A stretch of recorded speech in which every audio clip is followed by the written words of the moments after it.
good evening, and welcome once again to another edition of our Government at Work program. A program brought to you by the CCM-led Nevis Island Administration and hosted by yours truly, Keith Scarborough. It's another wonderful Thursday evening here on the island of Nevis, and it's a time when we look forward to bringing you the information as it pertains to the continued developments taking place here on the island of Nevis. As we continue to move forward as a people, there are positive signs of growth taking place in all areas of the Nevis economy, and each week we are happy to focus on at least one of those areas to ensure that you become more aware of the positive strides that are being made in this beautiful little island of ours. This program is broadcast live on VON Radio every Thursday evening from 8 to 9:30 p.m. Then we broadcast on Nevis Television from 8:30 p.m. on Sundays. If you are unable to listen to our live broadcast at any time, this program can be seen on YouTube shortly thereafter. I remind you at this time that our Bird's Eye View program continues to be aired on Nevis Television every Tuesday evening from 7:15 p.m. to 7:30 p.m. Then we broadcast on Wednesday evening at the same time. Additionally, I am pleased to inform you that our Bird's Eye View program can now be seen on Facebook. We shall take a short break, and when I return, I shall introduce my guests for this evening's program to you. So stay locked on to the powerhouse of the Eastern Caribbean, VON Radio 860 AM. So rise, St. Thomas is rise, St. James is put together and build your land. Rise, St. George's and St. Paul's together with St. John's. This land is enough for all to share. No reason to leave and go nowhere. Foreigners can come here from America and England. There is something mighty sweet about my land.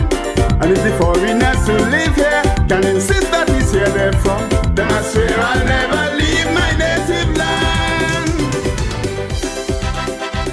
One people, one country. Welcome back. Folks, I am pleased to have as my guest this evening the Honorable Spencer Brand, Minister with responsibility for water and roads, labor and planning et al.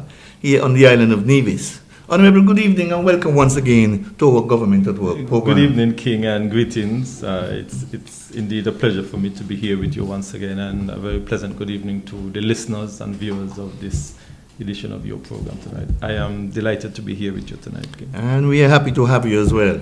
Now, we have quite a lot to discuss this evening, but before we begin, I want to ask you to give us a little progress report on the efforts that have been made in the further development of the Fort Charles area. I observed that some landscaping has been done in the area. So give us a little update on what's been happening in the further development of that area. Thanks, King. As you would recall, this is an initiative that I sought to bring to fruition some time ago. We saw the onset of COVID, which kind of delayed and kind of somewhat derailed that initiative. What we have done in collaboration with the Ministry of Tourism was to do some mitigative work in terms of some landscaping, trying to maintain the facility that we have there. Outside of that, not much else has occurred because, as you would recall, it's a project that would require a significant outlay of expenditure. And at the time, we are not in a position to have those finances outlay. But the Ministry of Tourism have done some landscaping. They have done some placed some stones around some areas and try and keep the site in a state that is somewhat appealing to viewers to the island. I know that a number of communities, a number of organizations have gone there and have some picnics, and I believe it was the Bath Village community also who had a kind of food fair event there. So it's a site that is still, we are still hoping to see some major development there, but that is sometime now in the future. What's the ultimate goal for the general area? Is to turn it into something really special for the tourism sector. Captivating, of course, the historic value of the Fort Charles, mixing that with some modern amenities. The idea is for it to be a tourism center of attraction, a tourism masterpiece, so to speak. The extent of it, I am a little guarded to disclose because it has not been finalized yet. But the idea is that it would be a tourism facility, a tourism attraction. Now, I observe that there's a need for some sort of protection to be put in place as the sea has begun to undermine the lands in that particular area. Is there any plans to perhaps do something similar to what was done in the Ginchap area to protect the area from being undermined by the rough seas? That has always been a concern, and that was the main focus of our intervention. We would have done the studies, the necessary studies, like I said in our last interview, by a company out of Jamaica, Smith Warner, a very reputable company. We have the information, we have the data. The idea is, of course, is to provide some protection for the fort. You are correct. We continue to see erosion of the underlining of the fort, and the idea is, of course, is to reinforce that area with boulders, concrete, whatever the methodology is, to protect that area. So that is the plan, to ensure that we offer the necessary protection, especially, and it's in an area where you get the wave action coming out of the west, and the fort is an area that is protruding from the island. So you almost like you're getting a double action, so to speak, coming into that fort. But yes, the idea is to provide the necessary rock armor, rock concrete, or other methods to ensure that that area is very well protected. Great. Now, like I said, we have a lot to discuss this evening, so let us get straight into our discussions now. I want to start this evening's discussion focusing on the all-important topic of water. A couple of months ago, the island of Nevis was experiencing some shortage that forced your ministry to introduce water rationing in some parts of the island. Yes. We have had some much-needed rain since, and I haven't heard of any water rationing of late. Could you give us an idea as to where we are with our current water levels at this point? Well, King, a couple of months ago, you would also realize that we came through a very harsh drought period. And every time we have these harsh drought periods here on Nevis and throughout the Caribbean, our neighbors on St. Kitts are having similar challenges. Other islands down the Caribbean trains are having similar challenges when it comes to this drought. The challenge that the drought often presents is that it does not allow our wells to recharge as quickly and as rapidly as they ought to. So it means that the flow rate or the drawdown rate from the well has to be reduced. You are accurate that we have been having some wonderful rains in the last few weeks, and I would even dare say months. What that has done a number of things for us. One, it allows our wells now to recharge at a much more appropriate rate, because the rainfall comes and it goes down into the ground and the wells can recharge. So that is happening. Number two, with the rainfall, it also reduces the amount of water that, for example, farmers would now have to place on their crops. It reduces the amount of water that is consumed in washing of vehicles, for example. And all of that would have an impact, either positive or negative. You put more water in your field, you use a lot more water to wash vehicles and things like that. It would have a much more rapid drawdown of our water resource. That is not happening. There is also a third component that is, it is good and it is bad. And let me explain. We are now in the month of our peak of our hurricane season, September, October. And what that does, it provides a significant amount of rainfall, one, but it also reduces the level of occupancy in our tourism sector here on the island of Nevis. It is bad because revenue is reduced once you don't have the level of occupancy. It is good in the sense that the drawdown of our water from our tourism infrastructure is significantly reduced. that is also happening. So with everything you have positive and negative. Of course, we would like to see greater occupancy at this time of the year in our tourism. But traditionally, in these islands, in the month of September and October, peak of our hurricane season, a lot of tourists don't come to this part of the Caribbean. And hence, we are feeling and getting some relief from that as well. So we are also seeing that while we are seeing a reduction in the tourism occupancy, there's a number of small businesses that continue to come on stream and online on a day-to-day basis. So we are also keeping checks and keeping tabs on that as well. But to answer your question directly, we have dispensed with the rationing, the water rationing, because we are seeing rainfall increase, recharging our wells. Our tourism occupancy has been significantly reduced. And all of that has helped us to be able to be well within the capacity of providing the necessary water requirements 24/7. That's good. Now, we would have heard of a desalination plant being built in the St. James area. Yes. Could you enlighten us as to where we are with regards to the construction and completion of that initiative? That is progressing extremely well. We have had some slight delays along the way. Just like most things, you are dealing with mechanical and equipment and so on. There were some challenges initially. The last report that I had was that they are now the building for the housing of the equipment that has been completed. Sections of the equipment has already been installed. The connection from the well site close to the beach up to the house, the equipment house, all has been installed. They are now in the process of installing the solar panels and things like that to operate the plant.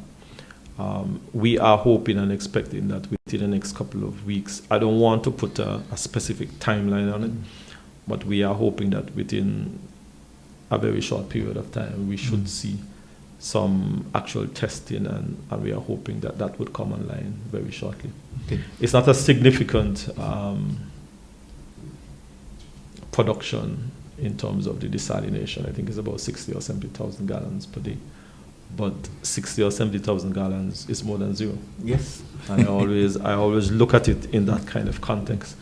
But it's a desalination plant that we are looking at in a much broader context. This site is an ideal site for expansion in desalination. We have put in some infrastructure there that any expansion in our desalination plant would be in place already. We have NEVLEC, with cooperation with NEVLEC, we have provided electricity to the site. So we have done the connection from the desalination site to our infrastructure.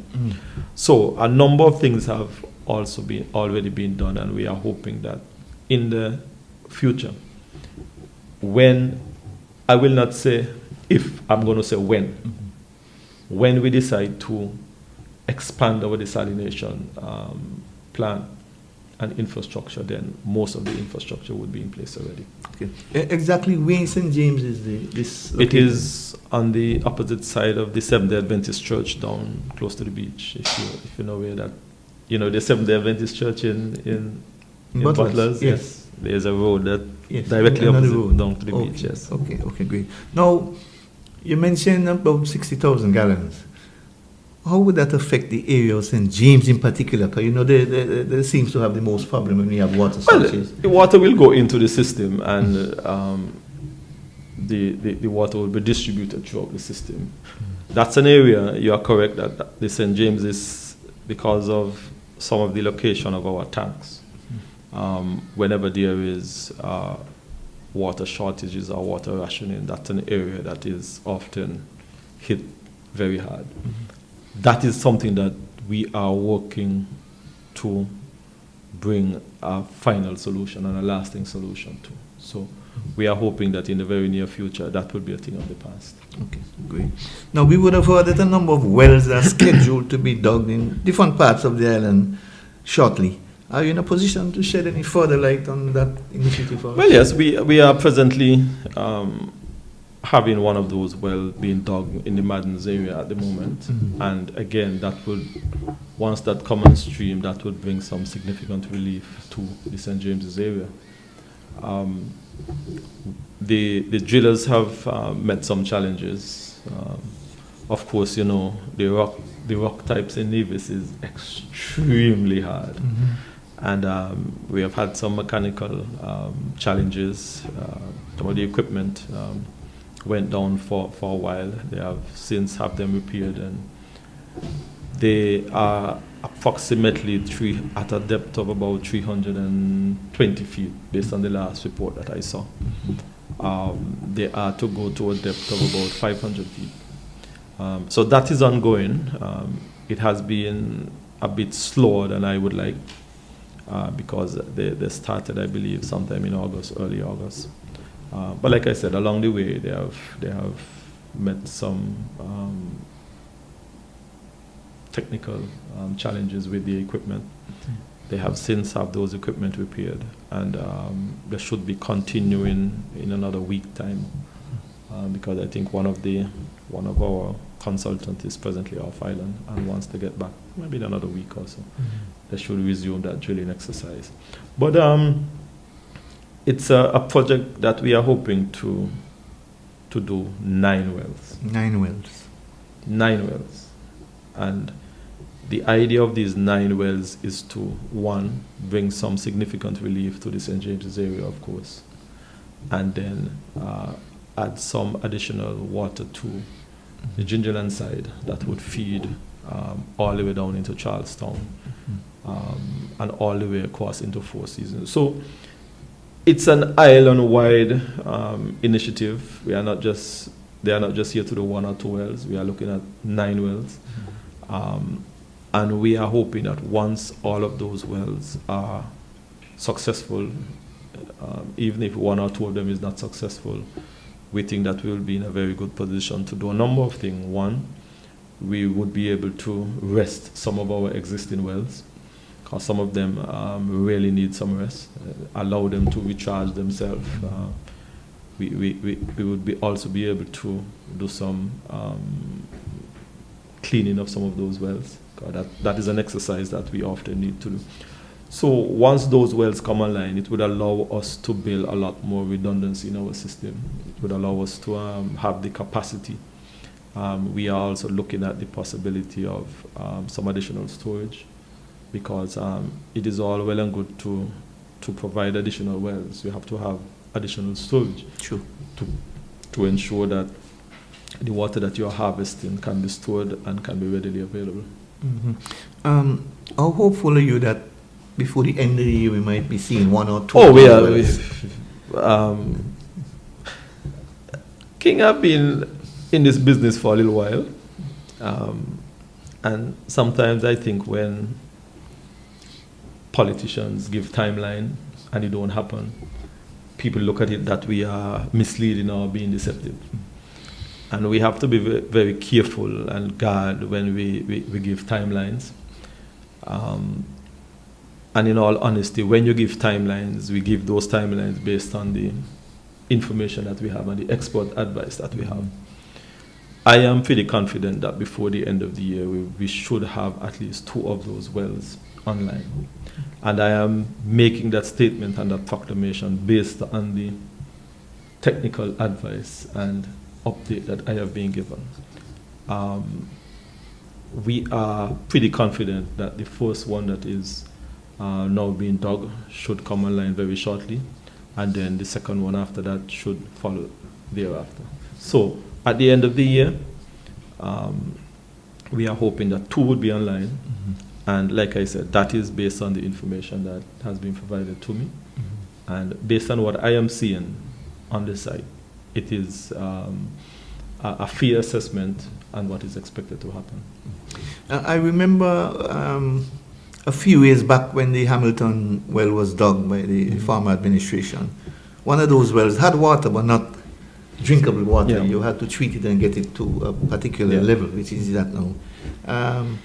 How confident are you that you're going to find nice drinkable water in all of these wells? And if you don't, do you have what it takes to do what you did at Hamilton? Well, I'm happy that you asked the question, King, because you are absolutely correct. We have a pretty good idea as to where water is. The difficulty that we have, we don't necessarily have an idea as to exactly what the quality of that water will be as yet until you do the yield test and you do the science on the water. And that is what happened in Hamilton. They knew that water was there. They were very confident that digging that well in Hamilton, they would find water. It so happened that the quality of the water was not what they would have liked. And I met that situation and I said, well, this is a very high yielding well, and there must be some technology somewhere in the world, and we was able to find a company called Adage to provide that technology, and has been working beautifully. The possibility of that happening, it's a possibility. It's a real possibility. But we are not going to be spending millions of dollars to dig these wells and realize that you have the capacity that we are looking for and just leave it because there is a little anomaly. We have the science, we have companies around the world that can take that water, treat that water, and make it potable. And if it comes to that, then we would definitely have to do something like that. And of course, you have the experience, because Yes. you would have done it Yes. at Yes. Hamilton. Now, we are in the middle of the hurricane season, and it is widely expected that there will be more heavy rainfalls during this period. The issue of additional water catchment is something that you and I have discussed on several occasions. So I am hoping that this time around you have some good news for us as far as that is concerned. Well, we have, I believe it's either 2 or 3 quotations for a water storage tank in the Morningstar area. You are absolutely critical. That is necessary to provide additional storage capacity here on the island of Nevis. Like I said, King, it doesn't make sense for us to be digging these wells and don't add additional storage. Both have to go together. We were hoping that we would have been able to get that storage tank in the Morningstar area, at least mobilized during this year. A number of things would have, forced us to delay that. We have, in the first instance, some land matters that we need to finalize. The landowners are very receptive to those kind of conversations. We have to finalize that. Like I said, we already have the quotation on the tanks. We have the designs for the storage tank based on what we did in Pond Hill and in Hamilton already, so that is not an issue. And we are hoping that once we can solve and come to an agreement on the land issue, and once we can find the necessary resources to make our deposit and payments on the water tank there in the Pond Hill, then we should see that project.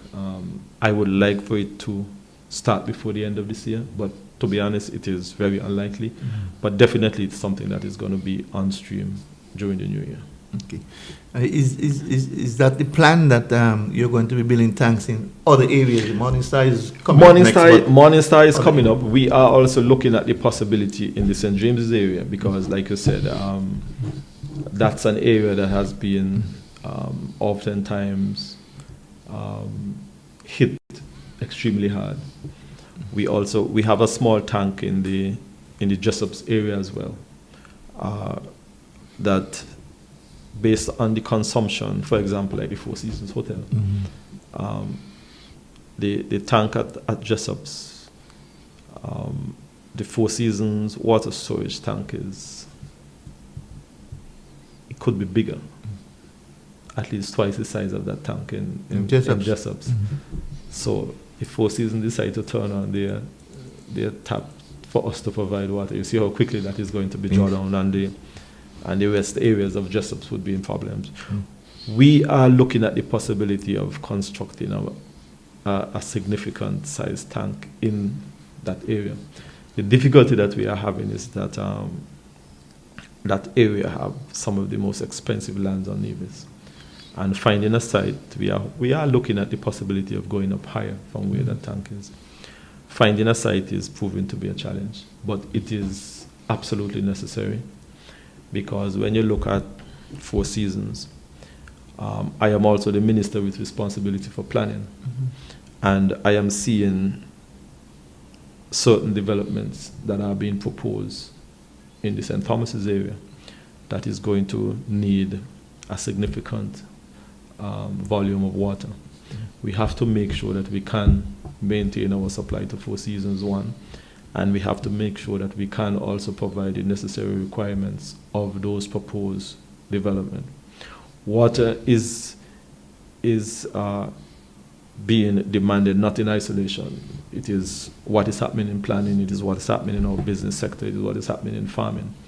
So when I, as minister with responsibility for water, see certain things happening, and I see certain things in planning, I oftentimes get a few more gray hairs, because I realize that you have to be able to stay ahead of the game, and that is what we are trying to do. But the storage in Jessup is something that we are exploring. The size of the tank would have to be significant, because it is right in our tourism sector on the island of Nevis, and we have to make sure that whatever we do in that area, in the St. Thomas's area in particular, it will have to be to the capacity that will not only meet our existing need, but for future expansion. True. Now, Nevis is developing rapidly, despite the rhetoric you hear coming from some of the naysayers, of course, especially in the area of construction. As a result, the demands for more water is increasingly becoming the norm rather than the exception. So too is the demand for greater and faster service from the employees at the water department. Are there any plans to perhaps increase the staff to meet those demands? Well, I want to take your question in two parts.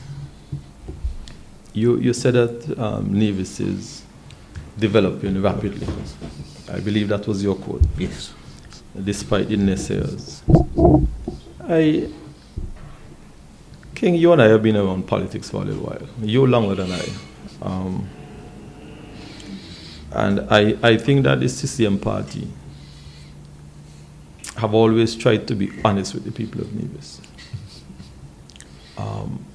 For sure, the period that I have been in the inner sanctum of the CCM government and the executive and so on, we have always sought to be honest with the people of Nevis. And honesty is not always pretty. The truth is not always pretty. Truth is not always something that sounds good, but it is just what it is. The last count that I saw, at the moment, the planning department is overseeing, I think it's at least 250 construction sites on Nevis. Quite a bit. You understand? 250 construction. At least that. I can verify the number, but I believe that was the last. It should be higher than that, but I think that in that area. That is a significant number in terms of development. True. And for anyone who are prepared to say that nothing is happening in Nevis, is being dishonest. And I'm going to call it for what it is. It is being dishonest. We came out of Culturama 50 a few months ago. Well, less than a few months ago. I had a family member here from a neighboring island. And we picked him up at the water taxi facility. And no, it was at the airport. I think it was at the airport, but we picked him up. And we took him down on Penny's Beach to get something to eat. The last time he was in Nevis was about 2.5 years ago. And I noticed he was wondering if he was actually home. he was wondering if he was actually on the island of Nevis. It took him a good 15, 20 minutes for him to realize that he was actually in Nevis based on what he saw. Driving down the road there from the Malcolm Gishard Park, sitting in a restaurant on the beach, getting something to eat. And he was, you know what he did? He actually went and got himself a rental and drove the length and breadth of Nevis. And you know what he said, this and that? He said he thought that people were saying that nothing, the same statement that you made, nothing was happening in Nevis. Right? This is a gentleman who have some family friend in Butlers. And you know, he later said when he went to Butlers, he was lost in Butlers. Of course. He could have told you where every single tangerine tree and every single apple tree was in Butlers. When he went to Butlers, he was actually lost in Butlers. And again, he made the argument that how could we say that nothing is happening in it? And that's why I said, King, that people, I don't mind if there are persons who are prepared to have an honest conversation about the politics and about our policies. That is a fair argument. I expect that any right aspiring person who wants to be in the seat of government would be mindful to have those kind of conversation and those kind of arguments. But when individuals are prepared to be dishonest and deliberately try to mislead persons outside of Nevis, it shows that they are not really serious about the love of their country. They are not serious about what it is that is all good that is happening in Nevis. I am not here to say that everything is all perfect. I would be dishonest if I were to sit here and say to the viewers, to the listeners, that everything is all nice and dandy and fine in Nevis. And any right-thinking person here on the island of Nevis would know that I am being dishonest if I were to say that everything is good in Nevis. But we cannot, in all honesty, say that nothing is happening in Nevis. True. I have met a number of persons, and you see, I'm happy that we were able to see quite a number of Nevisians returning for Culturama 15 in particular. Right. And I believe that those persons who continued to say that nothing was happening in Nevis, when the persons visited Nevis, and they came to see that Nevis was still an old rundown place. There are people here come down who haven't been to Nevis for 20, 30 years. And when they hear that nothing was happening, they say, but wait, I thought you all said nothing was happening in Nevis. This wasn't here when I left 10 years ago. This wasn't here when I left 5 years ago. And people realize that they are being dishonest. It continues to be a work in progress as we continue to build out the island of Nevis. And we will continue to put the facts before the people in a honest and forthright way. Of course, we have some challenges. Of course, we have certain things that we would like to get done and have done. But no, there are circumstances that does not allow us to fulfill those desires and some of those commitments that we would have made in the past. Are there any plans to perhaps increase the staff? Well, I know, I thought I would get it from the question. But and I'm happy that you are persistent in that. Over the last year, we have taken a decision to have retired a number of persons who have attained the age of 62. And we were able to do so by putting in place a retirement package. I know those persons would have walked away with a handsome payout, and they are now getting some contribution. I am very happy for them. I think that they have worked long and hard in vineyard of building Nevis. I think that they have contributed significantly to the development of Nevis over the years, and I certainly want to thank them. We continue to look at areas where we absolutely have to replace persons. You specifically ask about the water department. I know that there are a few requests for certain positions to be filled at the water department, and we continue to make the case that we would like to see some of those positions filled. It is our hope, King, that once we are now going into our budget discussion, and every single department have their needs and have their wish list, so to speak, and we are doing our very best to see what we feel is absolutely necessary and critical to provide, as you rightly put it, the level of service and the quality of service to the general public. I know that there have been some concerns there expressed at the water department in terms of, for example, our response time and our interaction with the general public. Those are areas that we continue to work on. But yes, we will meet the necessary requirements the best we could, and see the areas that is absolutely necessary and critical to have filled to provide a better service to the general public. Okay, great. Now, I want to move now, Honorable, to the topic of roads. First, I must say to you that I had the premiere on this program a couple of weeks ago, and he mentioned proudly, I might add, that a few employees from the Public Works Department has been assisting our brothers and sisters in St. Kitts with the development of their road network. That is indeed something not only for all Nevisians to be proud of, but you in particular as the minister responsible for public works here on the island of Nevis. Speak to us about that very positive development. Well,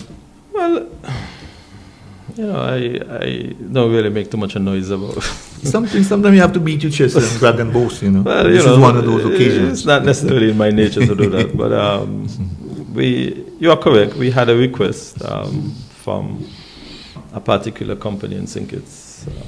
I think it's public knowledge and public information, Wakanda, to give some assistance with our equipment.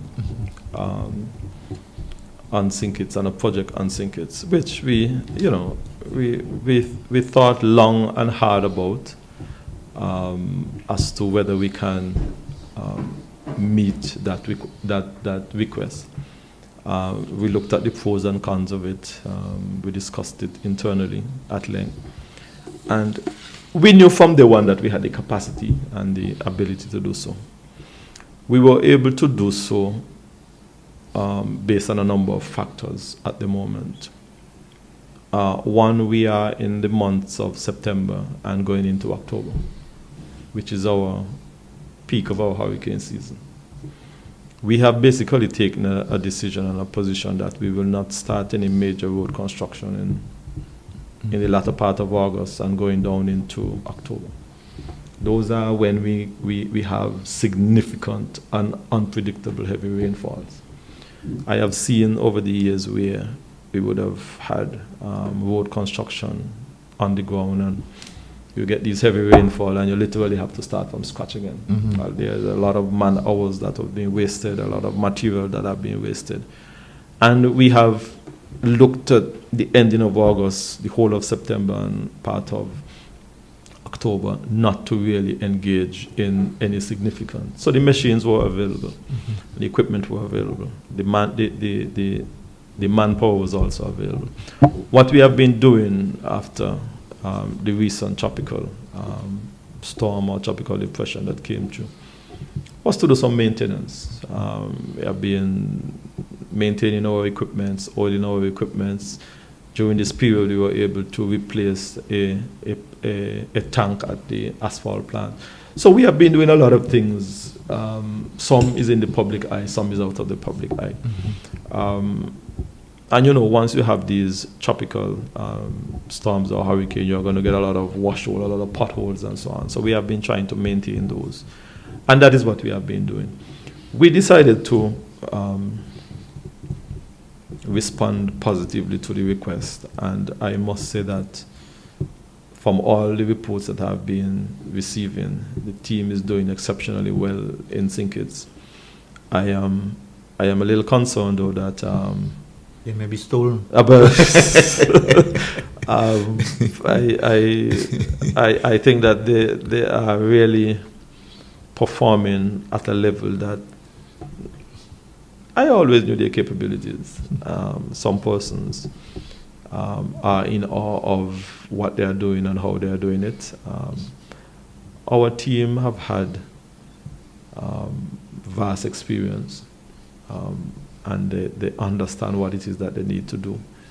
These are matured, seasoned individuals who oftentimes, sometimes you give them some impossible task to do, and they're able to get it done under immense pressure and timeline and so on. So they understand. So it is something to be proud of, to see that you can send a team and your equipment to assist your and I think that is what St. Kitts and Nevis should be all about. We continue to say we are one country, and if there are areas where we can assist each other, it is my turn to help and assist. Next month, it may be our turn to ask for some assistance in some areas. We have had that kind of collaboration over the years, especially in water. We have recently sent one of our machine operator on St. Kitts to give some assistance with the desalination pipeline installation. We have a machine that is called a butt fusion machine. Mm-hmm. That was one of those machines that were on Nevis during the distribution enhancement project some years ago. The machine is there, the technology is there, the skill set is there, and we were able to assist them with that part of and all of that. Like I said, I don't go to the mountain top and shout it out, and sometimes I often get some licks for that I don't, as you put it, blow my trumpet, But the team is doing well. They are making some good progress, and I'm hoping that they will be able to complete the assignment well within the stipulated time, so we can get back to what we need to do here on the island of Nevis. Okay. Once the hurricane once the peak of the hurricane period has tapered off. What is that expected time for them to? The assignment was about between 4 to 6 weeks, and I think that they have been there now for maybe about 3 weeks. So they have another week or two there to do what they need to do. How many of them have gone across? I think between 4 to 6 guys. 4 to 6. Yeah. And the idea was that if we are sending our machine, we have to send the operator.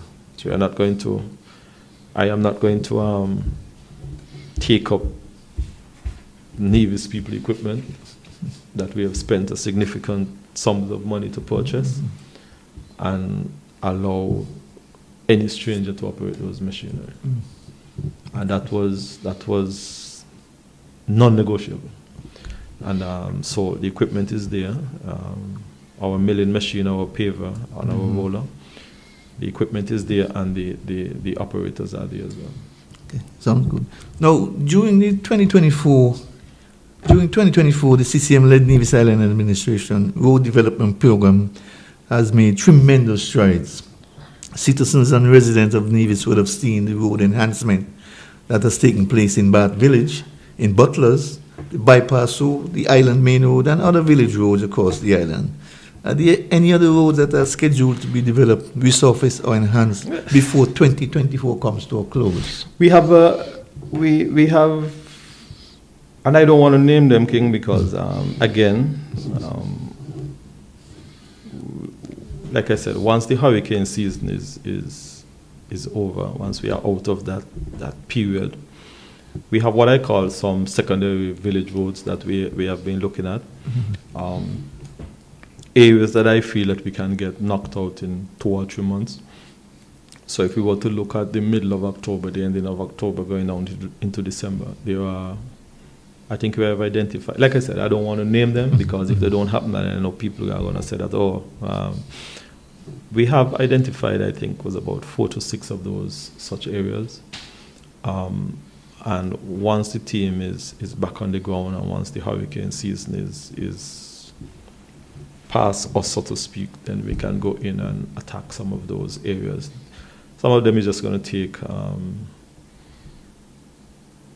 3 weeks, 4 weeks, up to a month. So you have the latter part of October and the whole of November and going down into, so you have about 3 months to get some of those completed. We have identified a few of them, and we are hoping that we should be able to get, like I said, they are like secondary village roads, and we will not necessarily be starting any major road construction at this time. We are making some necessary preparation for 2 others. We have some designs, we have some costing. So early in the new year, once Cabinet have made the necessary resources available, then we can see a number of major roads come online. But for the rest of the year, we have identified a few. Okay, great. Folks, you're listening to Government at Work. My guest this evening is the Honorable Spencer Brand. We shall take a short break, and when we return, we shall continue with our discussions here on Government at Work. So rise, St. Thomas is rise, St. James is put together and build your land. Rise, St. George's and St. Paul's together with St. John's. This land is enough for all to share. No reason to leave and go nowhere. Foreigners can come here from America and England. There is something mighty sweet about my land. And if the foreigners who live here can insist that it's here they're from, then I swear I'll never leave my native land. One people, one country. Welcome back. Honorable, 2025 is just around the corner, and because of the good work that the CCM-led administration has been doing thus far with our road development program, many persons, like you alluded to earlier, in the various communities across the island has been asking the question, what about our roads? However, there are a couple of major road development programs that has been mentioned for major development in 2025 that I would like you to give us an update on in terms of the development status. And those are the Westbury to Camps Road and the Church Ground to Hamilton leg of the road. Well, let me take the Westbury to Camps road. We have the design that was completed, that was done at the same time when we were doing the Island Main Road from Cotton Ground to Newcastle. So we took that opportunity to have that design done. Design is basically completed.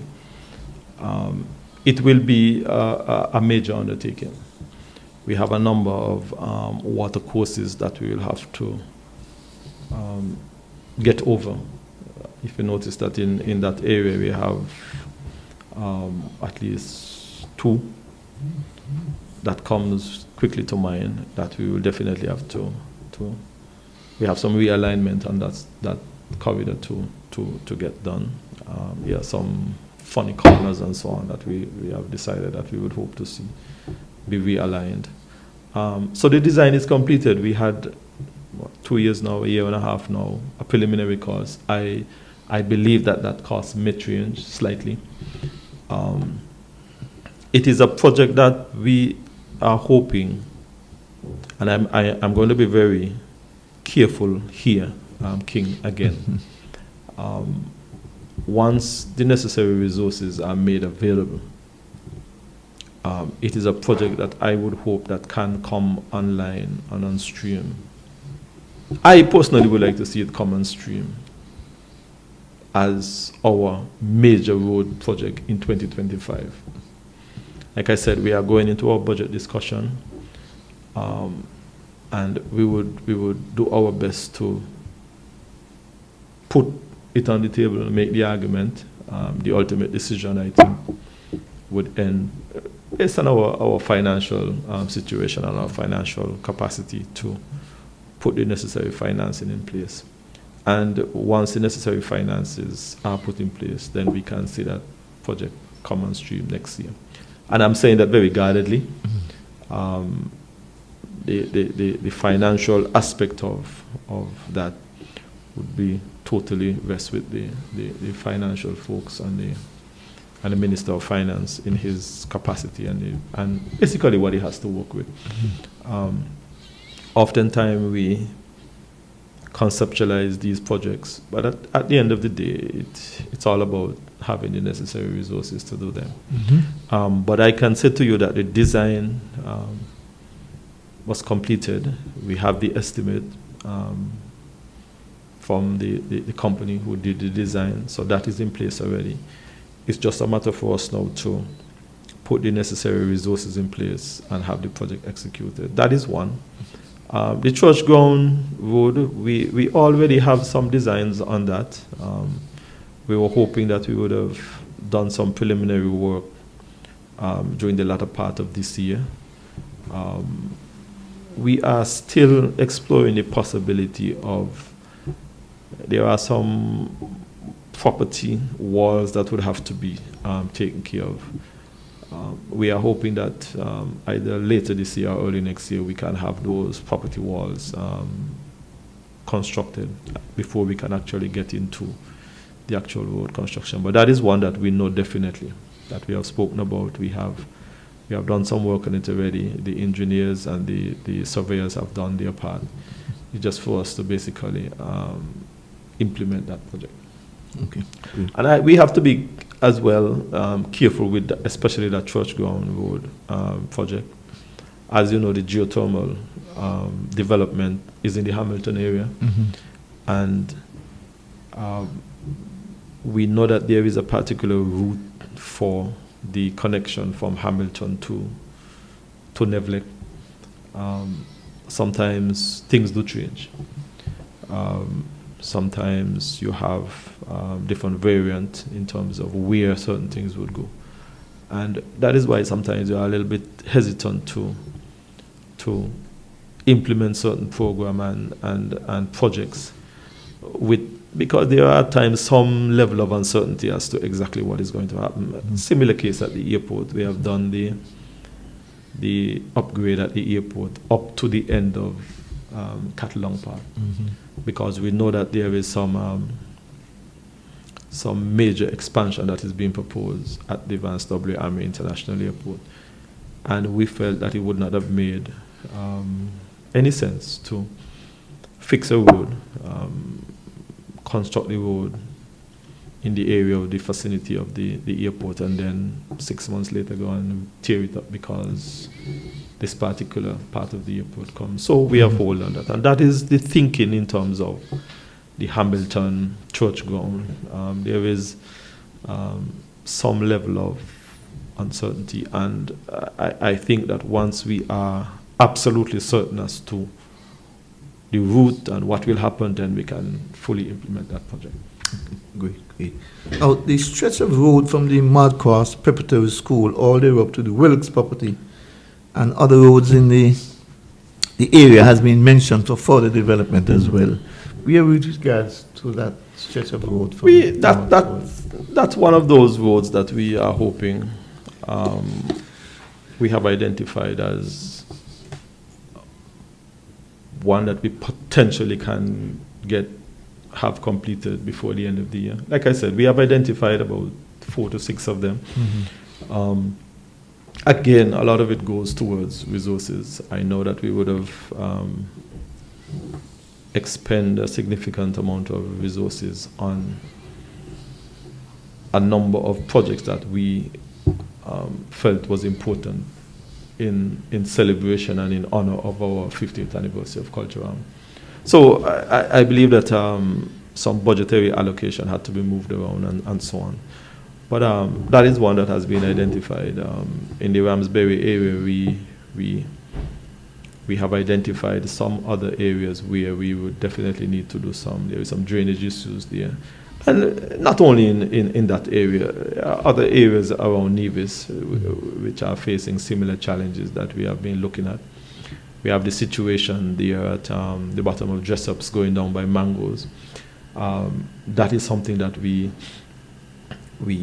are hoping that we would bring a final solution to once and for all. So throughout Nevis, there are a number of areas that we see continue to be potential nuisance to the general public, the residents, and the motoring public. And we have come up with a strategy that some of them, in our estimation, is what we call secondary village roads. And some is a little bit more involved. And we are thinking that during the course of next year, we are now doing some planning for some of those development. And during the course of next year, while we may not necessarily undertake any major road development, and even if we do, we can subcontract that out to private contractors. We have to now focus on some of those areas that continue to be a challenge, continue to be a nuisance to the general public. Okay. I want to take a look now at the road equipment that has been purchased by the CCM-led Nevis Island administration that made it possible for these roads to be developed in the first place. Because that needs to be mentioned as often as possible so that persons could be aware of the visionary thinking and great foresight by yourself and your colleagues in government at this time. I want to give you the opportunity at this time to outline the type of equipment that is in your possession as we speak. Like I said, we have just done some upgrade to the asphalt plant. We have just changed out the oil tank at the asphalt plant. That has been providing some challenge for us for some time, and we were able to just have that installed just in the past few weeks. We have, of course, in recent years purchased a paver, a state-of-the-art paver, which is, I think, we have been trying to do some research to see if there was any other pavers such as that in the region, and we have been finding it difficult to locate one. I believe that Surrey Paving have an older model of that paver. We have the milling machine, of course, which is, it have done some work, but I am still not satisfied that we have really put that beast to the test. One such area that we are looking at to put it really to the test is the Long Point Road. You know that the Long Point Road is in a state of deterioration. Actually, the Long Point would have stood up a lot longer than most roads it was designed for. We have gotten probably twice the amount of time out of the Long Point Road. And, of course, we have a few rollers. Some of those rollers came in before my time. My predecessor would have saw the need, and the previous cabinet would have saw the need and the necessity to purchase those rollers. So we have better equipment at the asphalt plant. We have new milling machine, new paver, new rollers, and we are looking at the possibility of getting some new road marking machinery. If you notice that the lines in the road have deteriorated, the road marking machine is it has served its time for a very long time, and we are looking at trying to get something a lot more modern, a lot more robust to deal with. So that is one. And of course, we have spoken about a sweeper, another piece of equipment that we are looking to purchase. So I think where we are now, there are just one or two other pieces of equipment that I think would make the fleet of equipment full and at the level that we can really function in a much more efficient. We are at a stage now where we are, in my mind, in a very good place, in a very good position. And I think that once we are able to purchase one or two smaller pieces of equipment, then I think that the complement of what we have would be to the benefit of the people of Nevis. Good. I am happy that you mentioned the Long Point Road because that is a very important road, and I agree with you. It's now in a sort of bad state, and it is a good road to test that machine and, like you said, give it the full throttle and see what it can do. But any plans to do that anytime soon? Well, we have it earmarked, and oftentimes, the team would send me a. We are looking at it. We are looking at the possibilities of how we can approach it. It's not that we don't have the manpower or the equipment. A lot of it is, again, goes down to the necessary resources to purchase the bitumen, and that is going to take that is almost going to take a barge load of fill material to aggregate to. So it is something that the team has looked at. They know that it is necessary, it is in need to have it done. And will it happen anytime soon? For me, I would like to, but I honestly cannot say with any uncertainty that it will happen in the next 3 months, 6 months. Okay, understand. Honorable, I want to focus your attention on the Department of Labor. I predicted a couple of years ago that Nevis will come out of the COVID-19 pandemic stronger than before as it relates to the workforce and the uptake in new businesses. I had Premier Mark Bantley on this program, like I say, a couple of weeks ago, and he probably stated that our economy is now in a better position than prior to the coming of COVID. So I'm pleased to have you as my guest this evening so that you can give the citizens and residents of Nevis, both at home and abroad, a true picture as to the state of our workforce as we speak. Premier said that we are in a better... Yes. He is correct with that, in the sense that we have bounced back, perhaps slightly differently to a lot of islands, and I'm going to explain to you why. While virtually, maybe with the exception of a handful of businesses that has not necessarily come back online, we have seen a significant portion of the various businesses that have really come back online. They have upgraded their services and their product. They have streamlined the way in which they have done things. So, in the sense of being in a much better position, that is an actual true statement. In that, a lot of business have looked at what has transpired in COVID. Some have sought to improve on what they are doing. Some have sought to diversify as to what they are doing. And some have sought to ensure that the way in which they respond and they react to serving the general public have improved significantly. So in that context, that is absolutely true. It is also true, King, that we are in a much better position because we have now seen quite a number of small businesses coming on stream.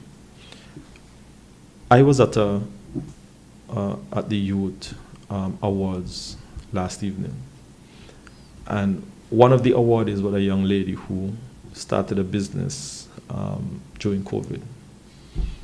And she said, during COVID, if I was hearing correctly, during COVID she was laid off. And she couldn't comprehend and accept the fact that she was just home sitting down. She probably stated that 2 days ago, Wednesday, was her 4th anniversary in business. And from what I saw, she was doing remarkably well. Great. Talented cook. I look at the pictures on the screen and my mouth started to water because of what she was doing. And that was just one incident where during COVID may have gave her a body blow in terms of losing her job.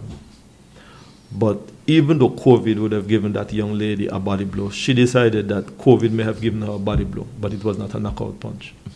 And she was able to use the skill and the talent that she had to pivot and to earn a living and to be able to provide for herself and her family. That is, in my mind, the greatest success of the trauma of COVID. We have seen here in Nevis and on our sister island, St. Kitts, where a lot of our talented people have said, listen, COVID had given us some body blows, but we are creative enough, we are good enough, we are industrious enough to put our skills to use and begin to earn a living. As painful and as difficult and as frustrating as COVID was, and I am telling you, King, we have had some Zoom meeting during COVID, and it was terror, scared, the level of uncertainty, right? And to see that as a small island developing state that we have been able to bounce back, where our labor force are now more resilient. They now understand and appreciate that, listen, what we have can be taken away from us in an instant. Right? I remember when the Premier was speaking about COVID and how this thing started in Wuhan, China, and perhaps the rest of the world was, well, I for one did not even know that there was a place called Wuhan in China. True. And to see that something in Wuhan, China was able to reach to the shores of Nevis and had the impact that it had on our country, it shows that our world and our global community is so intertwined, so interwoven with each other, that something that can happen in Nevis can be positive or negative in other parts of the world. That for me has been the greatest success coming out of COVID, where people were able to say, listen, I have a skill, I have a talent. I am not going to sit on my laurel and suffer when I can do something that can benefit myself. And when I saw that last evening, I smiled, because I said to myself that here is a good example of a young lady who decided that I will not depend on anybody for my survival. I would get up and I would do something and I will survive. And for me, that was the lesson. I think, King, that while we may have rebounded out of COVID, and while we are in a much better place, we have seen a number of small, medium-sized and large businesses come on stream. We have had the call center there in Brown Hill, and you were around with that shock of that COVID closing down. Mm-hmm. We have seen a number of offshore banks that are now constructing. I told you earlier that the planning department have said to me that there is some 250 plus homes that they are monitoring.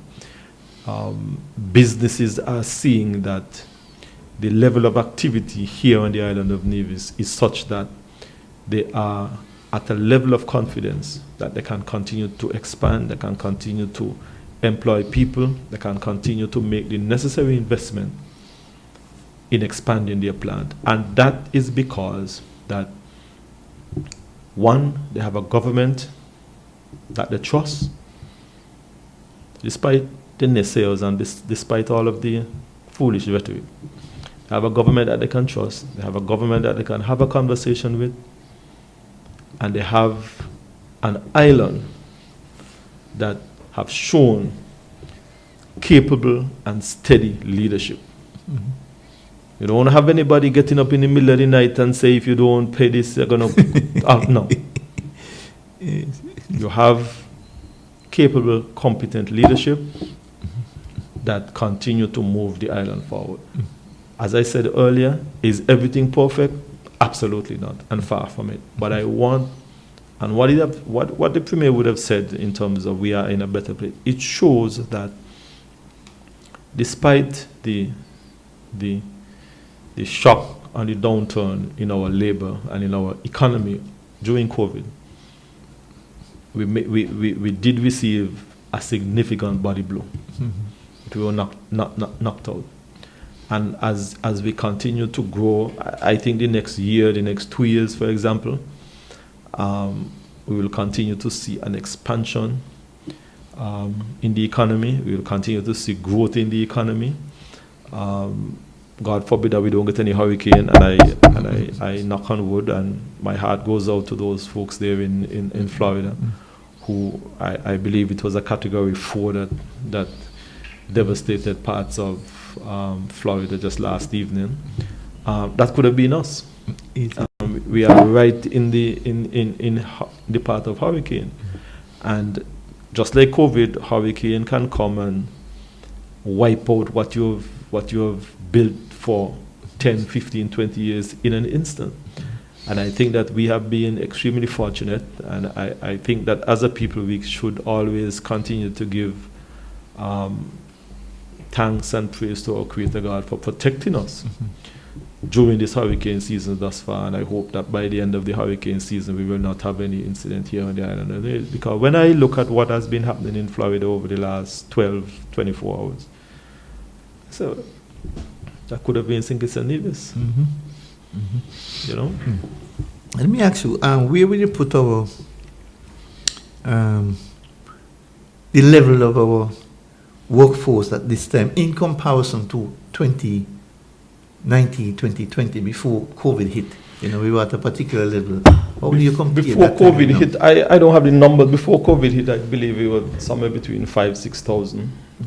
We have rebounded to a little above that. I will have to check the exact numbers, but oftentimes it's a very tricky question to answer, and I'll explain to you why. Social Security would have a particular number of employment in terms of the employment levels, but I think oftentimes many of those persons, or some of those persons, have a second job.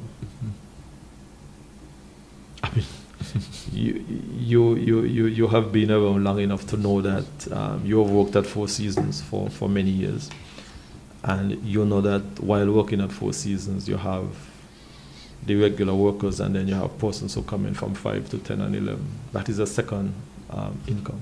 Yeah. Some of that would be captured. Excuse me. Some of that would be captured because, based on the nature of the organization, they would report what is to be reported. But there are some persons who have these second job, these homegrown jobs, so to speak. And I look at a cross section of the economy where many persons have the 8 to 4 job. And then some of those same persons have a second homegrown. I got a gift recently, a birthday gift recently, and I noticed that the package, the item, was basically nice, pricey, but it was a homegrown business, someone that is doing this out of the confines of, and they are surviving. So while we are able to see the rebounding of what we had before COVID, and many businesses continue to expand, new businesses come online, there is that missing section, and that is sometimes extremely difficult to capture. But that's an area in our economy that continues to grow and grow and grow and expand. The service industry here on Nevis and in St. Kitts continue to expand rapidly, and you are now hearing about this creative economy sector as well. All of those are areas that continue to provide employment for our people. We are in a pretty good place, King. We are just hoping and praying that there will be no major shocks to the island, to the economy, like we did for COVID. And I think that once we are able to maintain that, not have those kind of shocks to our system, I feel that the employment level and the structure of our economy can continue to grow and expand. Sure. Now, Premier Brantley mentioned that he's hoping to see the startup of works on the airport upgrades before the end of 2024. What effect do you see that having on the labor force here on Nevis when that happens? Whenever there is construction, and it's a major undertaking, of course, employment would be needed. And I think that the time frame that they are looking at is, well within the capacity. I feel that it would provide some opportunity for some persons here on the island of Nevis. It would provide opportunity for our truckers, some of our heavy equipment operators, masons, laborers, carpenters.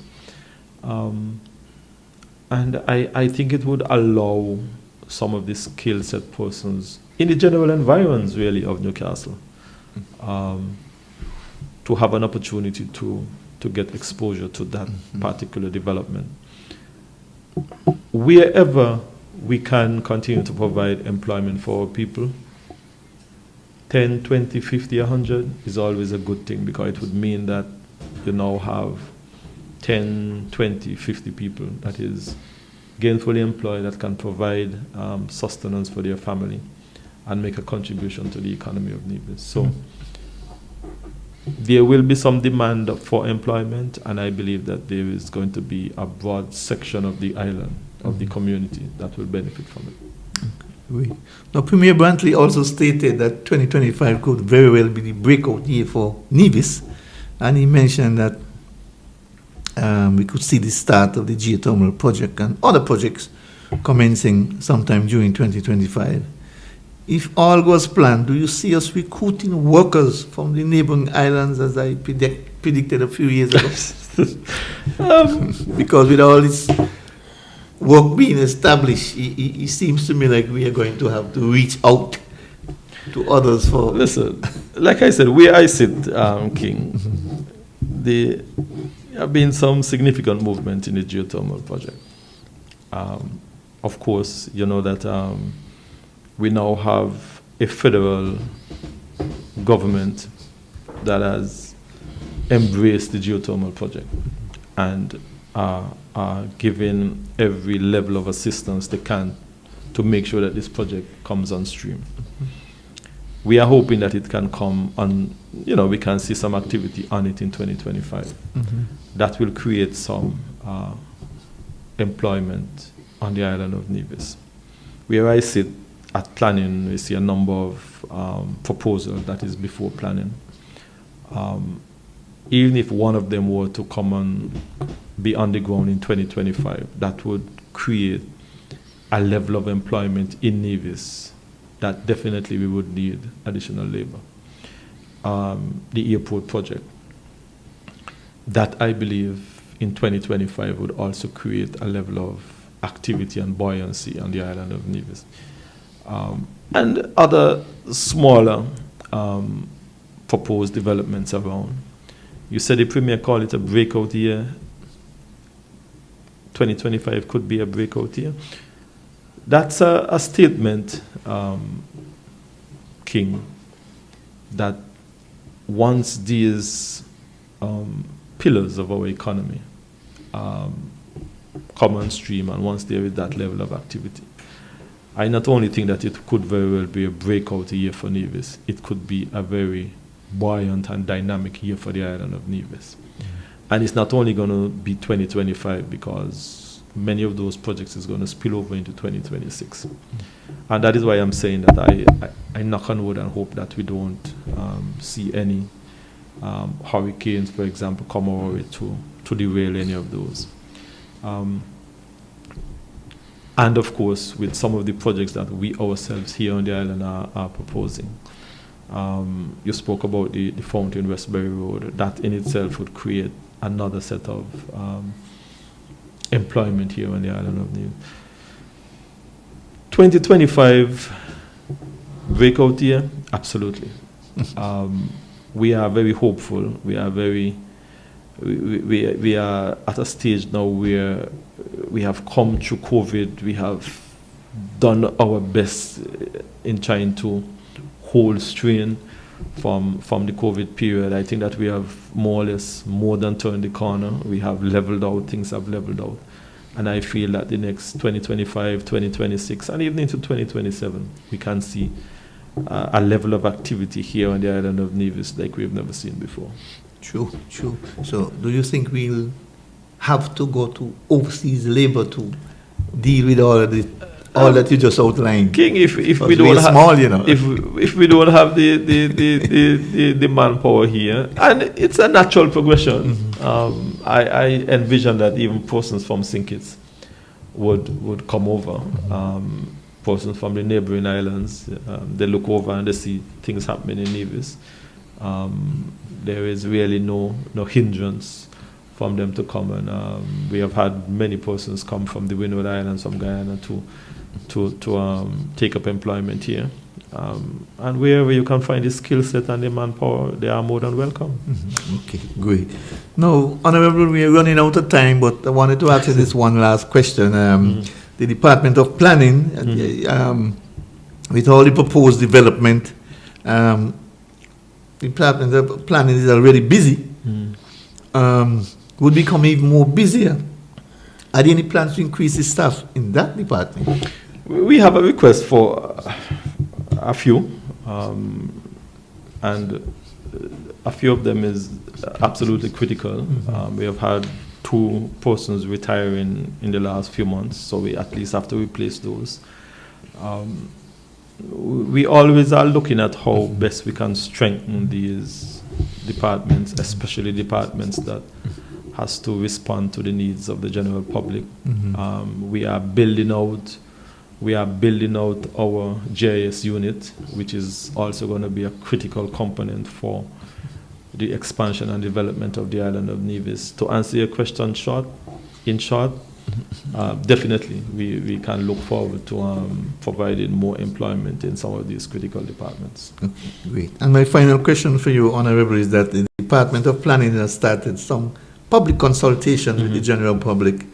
My understanding is that there has been 2 held thus far, one in St. James, one in St. George's, with the 3rd scheduled to take place in St. Paul's. Yes. For those persons who may not be able to attend any of those consultations, could you outline for them the purpose of these consultations, what's been happening and so forth? From the outset, let me say how I have been disappointed with the turnout, to be honest. I felt that the idea is to give the general public the necessary information in terms of the planning procedures, the planning requirements. They continue to express to me as minister that at times there is a lot of back and forth between application and planning because a lot of things are not being provided up front. And we took a decision to try and reach out to the general public to say to them, listen, planning department is here to work with you and to help you and to assist you. And we felt that the level of response and the level of completeness in terms of some of these applications has not been what it should be. And we decided to have these public consultations.